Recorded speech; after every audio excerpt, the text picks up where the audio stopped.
তোমাদেরকে একটা ভালো জিনিস আজকে দর্শন করাই, যেটা আমার বাড়ির পাশেই সবসময় আসা হয় না, আজকে এসছি তোমাদের একটু দর্শন করাই। দেখো, মনটা ভরে যাবে।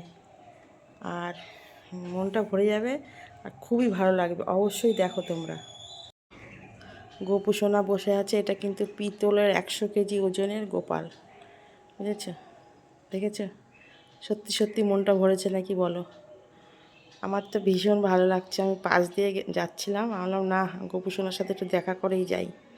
বাবা কেমন আছো বাবা? একটু আশীর্বাদ করো, সবার ভালো রেখো, মঙ্গল রেখো সবাইকে।